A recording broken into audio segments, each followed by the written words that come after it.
Tonight we'll be in Proverbs chapter 8. Let's go directly to God's word. Verse 1 says, "Doesn't wisdom call out? Doesn't understanding make her voice heard?" So right here, we see a personification of wisdom. And wisdom is calling out and using two rhetorical questions. First question is what? Doesn't wisdom call out? Second rhetorical question is, doesn't understanding make her voice heard? Verse 2 lets you know where wisdom is making this cry. At the heights overlooking the road, at the crossroads, she takes her stand. Beside the gates leading into the city, at the main entrance, she cries out. So we see a public appeal of wisdom. Last chapter, we saw foolishness personified, and all the things that were taking place there were done in secret or in darkness. Here, Lady Wisdom is making a cry publicly. And who is she crying out to? Verse 4 says, "People, I call out to you. My cry is to the children of Adam." And this reference to children of Adam is showing that this appeal of wisdom is to all mankind, men and women alike. This is not something that's done in secret, but this is something that is done in public. Verse 5 says, "Learn to be shrewd, you who are inexperienced. Develop common sense, you who are foolish. Listen, for I speak of noble things, and what my lips say is right." So this appeal or this cry of wisdom is to those who are inexperienced, those who are foolish, the ones who need it absolutely the most. And the reason why you should listen to wisdom is because it says here in verse 6, "Listen, for I speak of noble things or morally upright things, and what my lips say is right." Because remember, this wisdom here is wisdom from God, but this is a personification of wisdom that's being described here. Verse 7 says, "For my mouth tells the truth, and wickedness is detestable to my lips." So this is why you should listen to wisdom here, because it is the truth. Verse 8 says, "All the words of my mouth are righteous. None of them are deceptive or perverse. All of them are clear to the perceptive and right to those who discover knowledge. Accept my instruction instead of silver and knowledge rather than pure gold." So the words of wisdom here are valuable. They're upright. They're clear to those who are perceptive or those who are wise, those who have understanding. "Accept my instruction," verse 10 says, "instead of silver and knowledge rather than pure gold." So what it's pointing out here is that wisdom is more valuable than silver or pure gold. And it explains this further in verse 11. "For wisdom is better than jewels, and nothing desirable can equal it." So it's not saying that something's wrong with riches or wealth or jewels and gold here, but it's saying that wisdom is more valuable than those things. Verse 12 says, "I, wisdom, share a home with shrewdness and have knowledge and discretion." So we have the continuation here of the personification of wisdom, so much so that it's described as sharing a home with shrewdness. And he says here in verse 12, "I, wisdom, share a home with shrewdness and have knowledge and discretion." So basically it's saying when you acquire wisdom, you also get shrewdness. You also get knowledge and discretion. Just like you would if you was to visit someone's house and say wisdom was actually a person, and then in the other room was shrewdness. Other room was knowledge and discretion. So it's saying that once you get wisdom, you also get shrewdness, knowledge, and discretion. Verse 13 says, "To fear the Lord is to hate evil. I hate pride, evil conduct, and perverse speech." And this is Lady Wisdom speaking. To fear the Lord is to hate evil. I hate arrogant pride, evil conduct, and perverse speech. So if you love God, if you love wisdom, you too will hate evil, arrogant pride, evil conduct, and perverse speech. Verse 14, "I possess good advice and sound wisdom. I have understanding and strength. It is by me that kings reign and rulers enact just law. By me princes lead, as do nobles and all righteous judges." So those who possess wisdom will lead properly, and it refers to kings reign or princes lead, nobles and judges. So those who have truly God or true God wisdom will lead justly. Verse 17 says, I love those who love me, and those who search for me will find me. And we understand here, verse 17 kind of points back to what we saw at the opening of the chapter, where wisdom's appeal is open and is to all mankind. And if you love wisdom, you'll seek wisdom. You'll search for wisdom like it's something that's valuable. It says, I love those who love me, and those who search for me find me. So wisdom is not hidden from you. I like to say wisdom is hidden for you, and it's in the scriptures because you still have to search for wisdom. You have to study. An example of we see right there in today's time is if you want wisdom, literally you need to read the word of God and study it like we're doing here in Bible study tonight. Read God's word, but don't read it just to hear the words of it. Read it to understand it. So make sure you understand it. And then the main point of wisdom, for it to be truly said you're wise, is to put the words we're hearing here into action. But you have to love wisdom in order to search for it. And that's what 17 is kind of picking up on here. Verse 18 says, with me are riches and honor, lasting wealth, righteousness. And this right here reminds me of the one who's writing this, King Solomon. King Solomon understood this. So when God spoke to him in his dream, he actually asked God for wisdom. But God rewarded him with not only wisdom, but also riches and honor. He says, verse 18, with me are riches and honor, lasting wealth and righteousness. With me is referring to wisdom.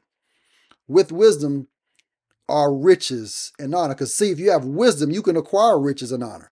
And it's different if somebody just giving you money or giving you riches and you're not having wisdom, because you could lose it. Imagine like today, if I gave somebody $500. If you were an unwise person, you would take that $500 and you might go to the most expensive restaurant and spend it all in one day. And then you're starving the next day. But a person of wisdom would take that $500, invest it, and flip that $500 and turn it to $1,000 and then eat for a whole month. But it's something different than just acquiring money. But if you acquire money without wisdom, it could actually be your downfall. But if you acquire wisdom, wisdom can give you everything you need to know to rightly deal with the blessings that God gave. He says, with me, riches and honor, lasting wealth and righteousness. So with wisdom. So wisdom can benefit us in many different ways. Verse 19 says, my fruit is better than solid gold, and my harvest than pure silver. Because wisdom is the very thing that actually, first of all, will allow you to understand how to be pleasing and right before God, but it will affect every area of your life, and it's more valuable than silver and gold. Now, the thing is, do you believe that? That's the question. A lot of people will say that, oh yeah, I value it, but it's shown that we really do not believe that, because if wisdom was really that valuable, you wouldn't go a day without reading God's word, because we don't know everything. We need to know what God's word says. And that's the only real place we can go to get true wisdom and knowledge and understanding is God's word. Because the information that we get from God's word will not fail. Man's information will fail. God's information, you can take that to the bank, literally and figuratively. My fruit in verse 19 says, my fruit is better than solid gold, and my harvest than pure silver. I walk in the ways of righteousness, along the paths of justice. And I walk here is talking about wisdom, giving wealth as an inheritance to those who love me, and filling their treasuries. So here again, a byproduct of wisdom can lead to wealth as well.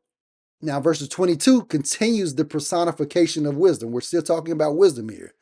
And it says in 22, the Lord acquired me at the beginning of creation, before the works of long ago. But this is just a figurative way of saying that God used his wisdom to create everything. The wisdom of God that already existed, because it's an attribute of God here. He said, the Lord acquired me at the beginning of creation, before his works of long ago. I, speaking of wisdom, I was formed before ancient times, from the beginning, before the earth began. So before the earth began, wisdom was already there. He says in verse 24, I was born when there were no watery depths and no springs filled with water. Before the mountains were established, prior to the hills, I was given birth. Before he made the lands, the fields, or the first soil to earth. I was there when he established the heavens, when he laid out the horizon on the surface of the ocean, when he placed the skies above, when the foundations of the oceans gushed out, when he set a limit for the sea so that the waters would not violate his command, when he laid out the foundations of the earth. I was a skilled craftsman beside him.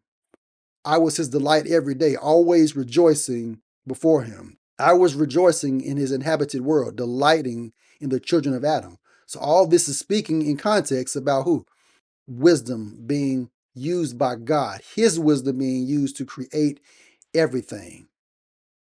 And we're keeping in context that wisdom is personified here, the same way we saw that wisdom dwelt with discretion. It's not an actual person, but it's a description of an attribute that God possesses. Let's look at verse 32. Verse 32 says, "And now, sons, listen to me. Those who keep my ways are happy." Listen to me is referring to who?